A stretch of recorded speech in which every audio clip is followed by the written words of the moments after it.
Value pack fresh Bermuda chicken thighs, $1.99 per pound. Juicy red, ripe, seedless watermelons, $15.99 each. Only $1.70 for an 18-ounce bottle of select varieties of open pit barbecue sauce. Save $1.01 on Kraft mayonnaise, $5.79 for a 30-ounce jar. Selected varieties of Purex laundry detergent, $4.99 for a 50-ounce bottle. Visit our website at www.marketplace.pm for more super specials. You can count on us.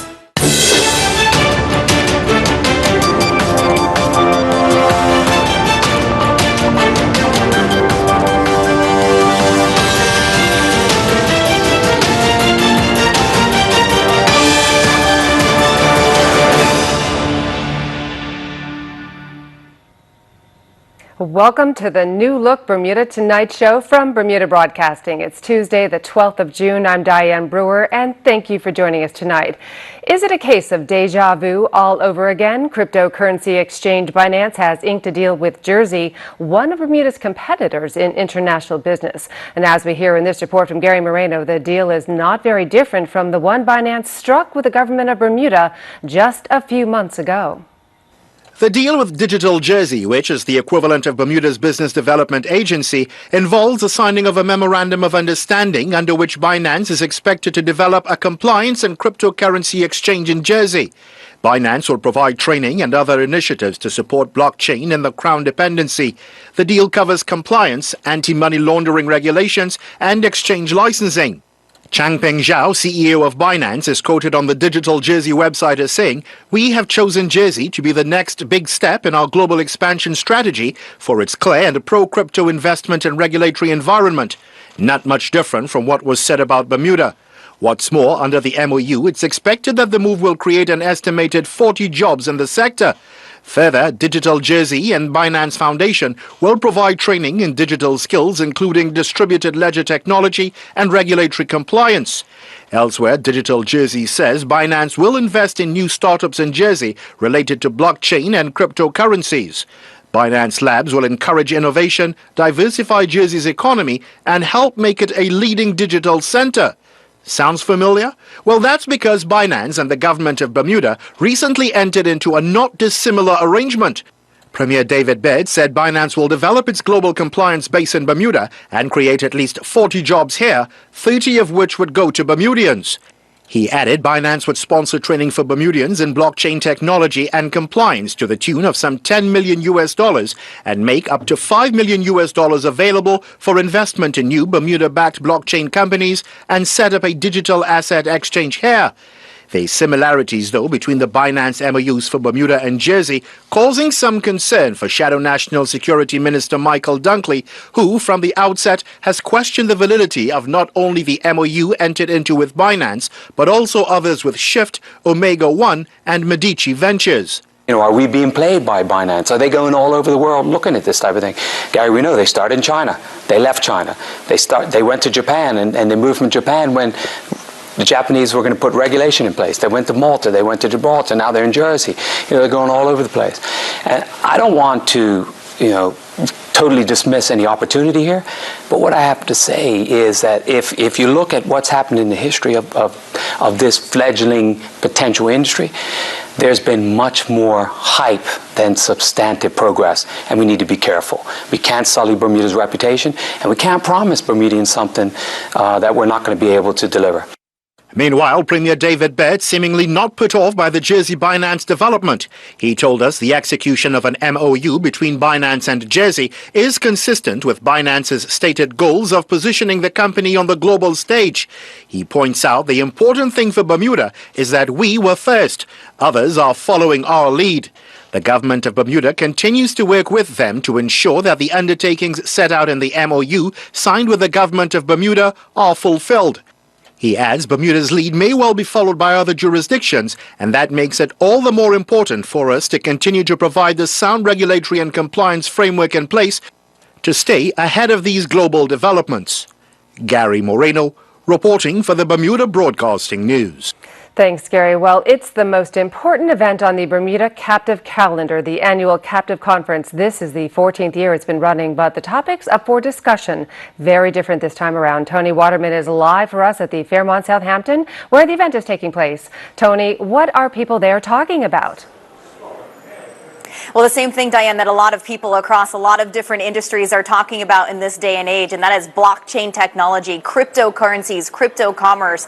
These are emerging technologies that on one hand can bring with them a lot of emerging risk for companies, but also a lot of emerging opportunities for the captive industry and therefore for Bermuda, because Bermuda remains the largest domicile for captives in the entire world. Earlier today, I spoke with Mike Parrish. He is the head business development lead at Marsh and also the chair here at the captive conference. And he was telling me that blockchain and crypto is the next big growth area for the captive industry, as long as some cultural differences can be overcome.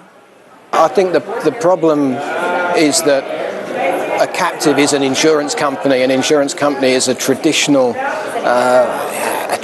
vehicle. Many of these new crypto commerce and blockchain enterprises aren't used to dealing in a traditional way. So the challenge is going to be merging together, you know, if you like, an old philosophy of running an insurance company with a brand new philosophy of, you know, blockchain, crypto commerce, things which the two have never really met before. So the challenge is going to be in merging those two things together. Well, Mike says that this is something that can happen, although there is no captive like this quite yet. Although Bermuda could really be this prime test bed for this type of captive. And as I'm sure you know, Diane, the government here really wants Bermuda to be at the forefront of fintech. And part of making that technology developed here and implementing that here is in making that dream a reality is really something known as a sandbox. This is basically a playground for companies to jump into, get their hands dirty, and try out this new technology without having to adhere to very rigid regulation. And come July 1st, the Bermuda Monetary Authority is going to start accepting applications for its insurance regulatory sandbox. So this could be an opportunity for companies to try out this new technology and kind of figure out how captives fit into this blockchain and crypto world. Now, another thing that people are talking about here on the ground, of course, is cyber risk. This is something that just even a couple years ago wasn't really on a lot of people's radar. It was quite low down on the list of things to worry about. But now very much at the forefront of a lot of people's minds. And you've seen that cyber risk and cyber insurance products have really developed. They're very robust nowadays, and they're also more of a traditional insurance option. And one CEO that I spoke to earlier today telling me that it's the small and medium-sized businesses that really need to pay attention to this risk. What people see in the news are the large ones with Yahoo and Home Depot and Target, and what they don't see is the thousands and thousands of threats to the smaller businesses. And we in the captive industry typically do not insure cyber liability, yet it's a growing need, and the captive industry is a great place to take on the exposure. No matter how well someone prepares for the exposure, they can have the best firewalls in the world, they can have the best encryption in the world, but they're not going to be able to keep up with the hackers. And it's ultimately insurance is the way to protect yourself from that. Well, this three-day summit and conference, it's going to wrap up tomorrow, but really it's not the end of anything, because this is the type of conference, it's the 14th year running. It sets the groundwork really for the rest of the year. There's a lot of new people that come to the island. They have conversations with companies here, and they become potential clients. So 3 days coming to a close tomorrow, but certainly not the end when it comes to what's happening for the rest of the year. Diane, back to you. Thanks, Tony. I've been to that conference myself numerous times. Good stuff. We'll have more for you after this short break, including a look at what people make of the sugar tax, plus all the latest weather news. Stay with us.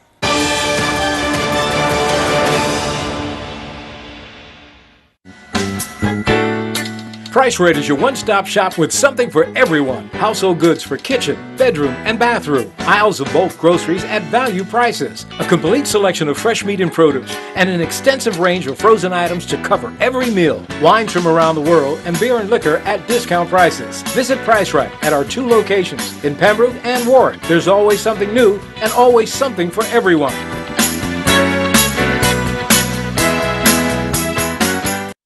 This is Rick Blomquist of De Pere, Wisconsin. His life is pretty comfortable. He lives in a comfy home, wears comfortable shoes. He even has a comfortable job. Rick Blomquist thought he had comfort all figured out. But then he laid on a Serta and realized his life was only just sorta comfortable. The new Serta iComfort Hybrid Mattress.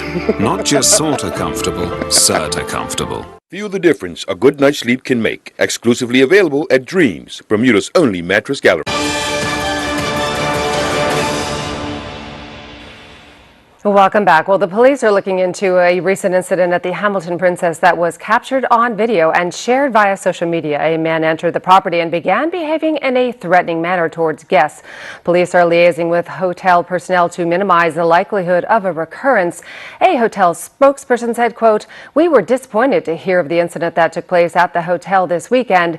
This in no way reflects the values of the hotel or the island as a whole," end quote.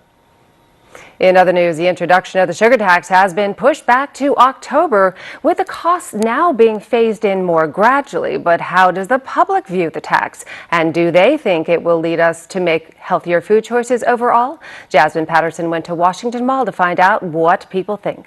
No. Here to explain why? Because habits don't just change by taxing those habits. Cigarettes, people are still smoking cigarettes. I think the best way is to teach people about the consequences of sugar. Sugar is known to be the most addictive drug on the earth. So it's a drug. Addicts don't, you can tax an addict. He's not going to stop just because you tax him. On the other hand, I like the idea of using the tax to go towards treating people, so that I see the benefit from that. Absolutely. Do I think anybody will stop eating sugar? No. I don't care really. I'm a soul person, so. Healthier? No. I mean, if you're gonna want it, people are still gonna buy it. It's just like cigarettes. Of course, the cigarettes goes up, people are still buying cigarettes. Weather now and some much needed rain today. The forecast will tell us if more is on the way. Here's the latest from AccuWeather. AccuWeather is presented by BF&M Insurance Group. We now go to AccuWeather headquarters. The BF&M Insurance Group is pleased to bring you tonight's AccuWeather forecast. I'm AccuWeather meteorologist Brittany Boyer, and we'll talk about an unsettled day today across the island. Cold front moving through the area, and you know what? Ahead of this front, our temperatures actually stayed in the upper 70s until early this morning, and then we've kind of been wiggling all over the place throughout today. But we're definitely going to be seeing a couple more spotty showers, and then eventually the front passes through with more showers in the forecast as we get closer to the weekend. But looking at our satellite here, last couple of hours, you can see all the clouds that have been in place, and yes, those showers as well. Yesterday, we picked up just under a half of an inch of rain. We'll have to see how much more we get from this disturbance that continues to move through the island. Temperatures right now sitting in the upper 70s. The winds have shifted last night into early this morning. We had winds coming in out of the south and west, so bumping up our temperatures, but now winds are coming in out of the northwest. Humidity is still up there. The water sitting at 81 degrees. We don't have any issues out on the water. However, outside of the reef, still a little bit choppy out there with waves between 4 and 7 feet. So into the rest of tonight, we'll call it partly cloudy, still a little bit breezy, but those winds will continue to die down late tonight and also as we head into Wednesday as well. Your tidal forecast here, upcoming tides, which means whenever we have something of just upcoming tides up in that bar, it means that we don't have any marine alerts. We usually like to post them right up here for you. So we're good to go. No marine alerts. Our high tide tonight coming in at 8:24 and our low tide coming in just before 3 a.m. on Wednesday. And for tomorrow, it will be a better day as high pressure starts to nudge into the area. Still a little bit breezy outside. A high temperature of 80 degrees and tomorrow night low of 75 degrees. And what we're going to be having as this front continues to drop to our south, high pressure starts to build in. So we're in good shape for Wednesday, but look what happens with our future cast as we start to get into Thursday and also Thursday night. The winds once again pick up out of the south and west. That will allow for a couple of spotty showers. And then Friday, it looks like we'll have to watch out for a frontal boundary that'll be slipping through the area. So more showers are in the forecast late this week. We also have some showers around Toronto, New York City for tomorrow. Showers and thunderstorms, a high of 75 degrees. And in Jamaica, it's 91 degrees. Couple of storms in the area. area. Tropical development, nothing we have to worry about here close to home. We have the moisture from our front. However, we are watching an area here down into parts of the Caribbean, an area of disturbed weather that is kicking up some showers and also some thunderstorms. And we have more showers in the forecast this week. Drier on Wednesday, few spotty showers on Thursday. We'll have to watch the front Friday and Saturday to see if it clears the island. If not, we could be looking at some more wet weather ahead into the weekend. AccuWeather was presented by BF&M Insurance Group.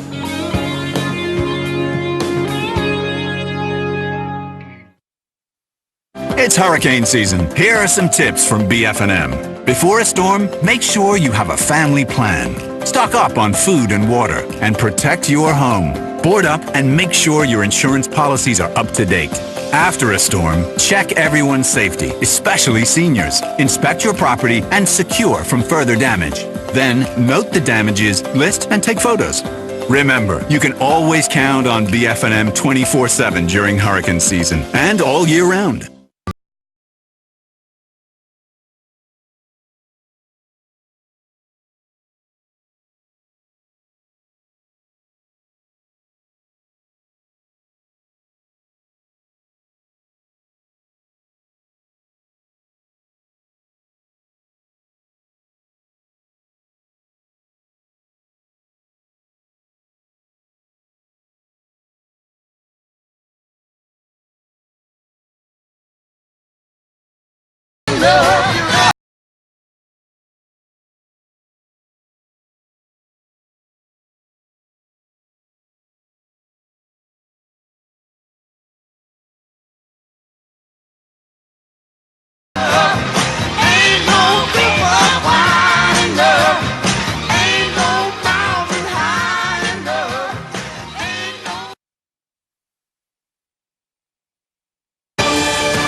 Welcome back. Well, Singapore has seen a historic meeting between U.S. President Donald Trump and the North Korean leader Kim Jong-un. Few journalists or photographers are allowed into North Korea, which has tough restrictions on overseas media. But Bermudian photographer Scott Stallard visited a few years ago, using the opportunity to take some rare pictures of deprived areas of the country, as well as the gleaming showcase city of Pyongyang. Talking to Bermuda Broadcasting, Mr. Stallard said he saw widespread poverty in the isolated country, but also a deep sense of national pride. So this is the entrance into Pyongyang from the highway, and this entrance represents the North and South reunified. So here's the unified Korea without a North and South, and these two women represent the joining of the two. This is a good shot in Pyongyang. That's the big library, because we stood up there and photographed from there. Beautiful buildings. I mean, it's much cleaner and tidier and lavish than anyone would think.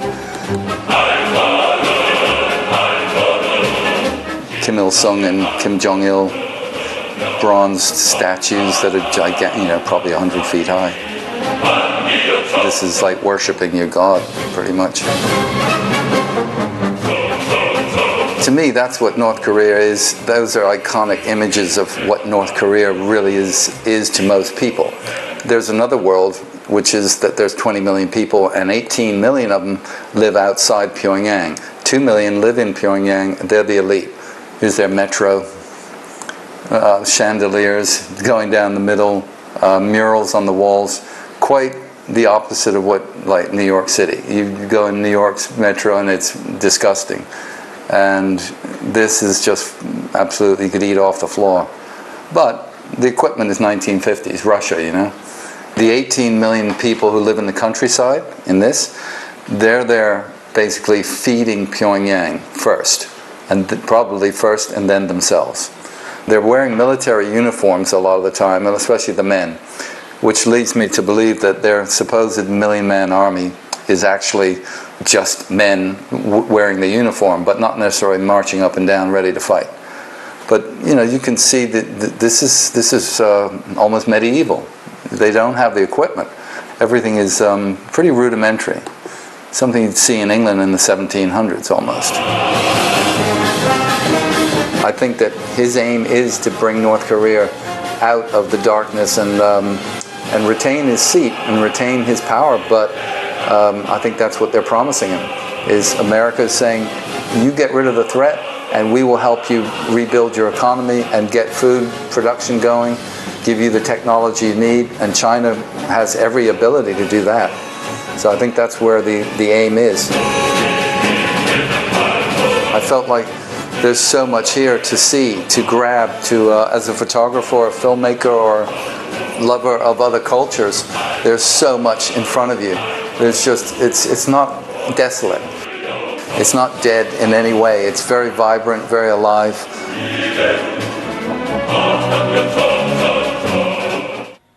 Still to come, a chance for the public to get the latest information about cancer research, and Earl Basin will have all the latest sports news. That's in just a few minutes.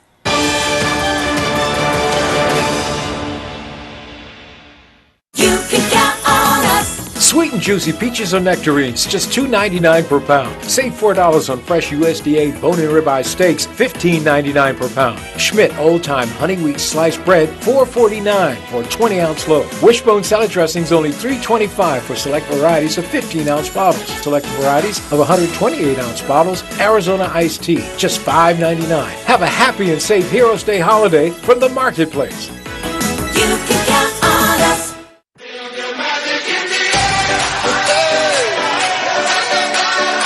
Magic System, Red One, Shawty.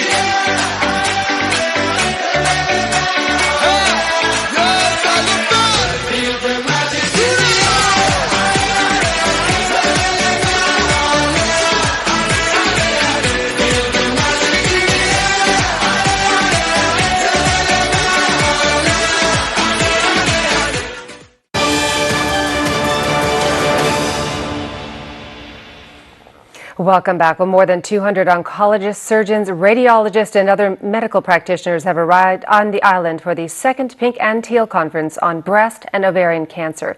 That begins tomorrow. The two-day medical seminar allows doctors from around the world to meet in Bermuda to share information on the latest treatments in the field. Admission is free to doctors and staff from the King Edward Memorial Hospital, and the public also has a chance to learn about the latest medical advances in treating these cancers tomorrow during a forum at City Hall. Organizers the next round of advancement is the immune system. They're going to be training the immune system to identify and attack cancer cells. That is going to literally revolutionize the treatment and use of drugs in cancer. So it's an exciting time. I've had cancer twice. As a matter of fact, we would have come back earlier, but I came down with recurring prostate cancer, so we delayed the public forum. But in a good sense, because it was 5 years later, and within that 5 years, there's been a lot more advancement. But cancer, people are living longer today, so it's not if you're going to get cancer, it's when you're going to get cancer. My mother came down with breast cancer at 90 years old. And so then it became, should she be treated or not? Sport now, and Earl Basin has all the latest from across the island and overseas in tonight's Sports Report.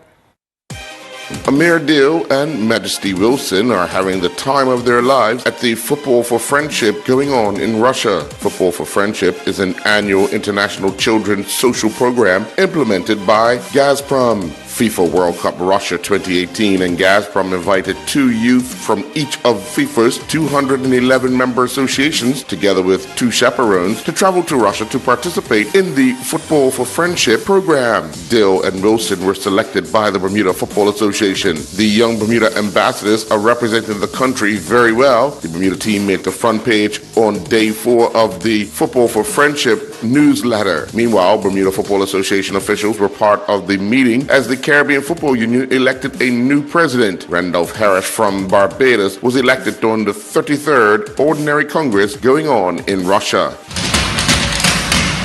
Tyrone Smith finished 8th competing in the men's long jump at the Stockholm Diamond League track meet. Smith leaped to a season best 7.94 meters. Cuba's Juan Miguel Echeverria won the event with a top leap of 8.83 meters. Jeff Henderson from USA was second, leaping 8.39 meters, and Lavo Mayunga from South Africa finished third.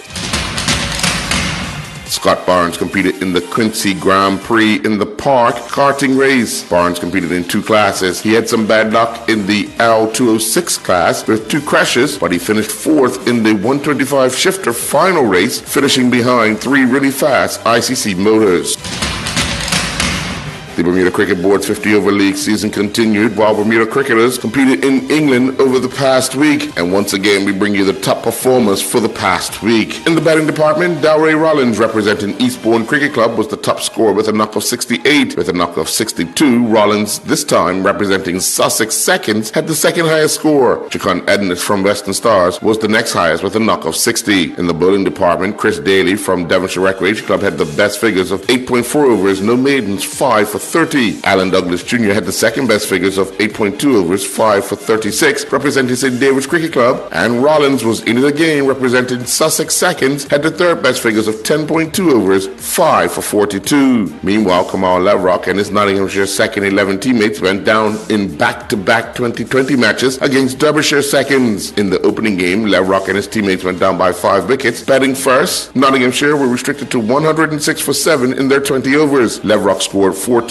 runs off of 16 deliveries in his 16-minute stay at the crease. In reply, Derbyshire would score 111 for 5. Lavrock would finish with 2 overs, 1 for 10. In Game 2, Derbyshire Seconds won by 81 runs. They batted first and scored 174 for 8. Lavrock finished with figures of 2 overs, 1 for 26. In reply, Nottinghamshire were bowled out for 93. Lavrock scored 16 off of 22 deliveries, hitting 2 fours in his 31-minute stay at the crease.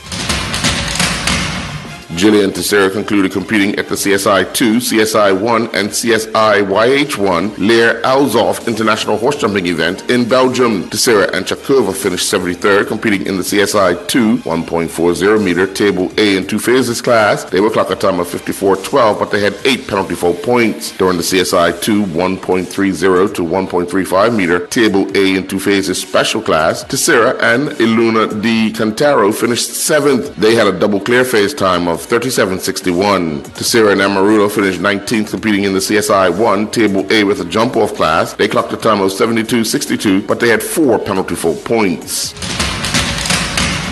The Bermuda Netball Association Summer League season resumed with makeup matches taking place at Bernard Park last evening. The Bermuda Under-19 team defeated BAC Women in Blue 21-15. The Bermuda Under-19 team were led by Nabila Nazaire, who scored 12 goals, while Nikita Trott scored 8 goals from the BAC Women in Blue. The BHP Angels defeated PHC 29-24. The BHP Angels will get 17 goals from Frederica Samuels, while Vernica Simon scored 17 goals for PHC. The new kids on the court defeated the Bermuda Under-16 team 35-8. Jalen Hines would lead the way for the new kids on the court with 20 goals, while Jay Johnson scored 4 goals for the Bermuda Under-16 team.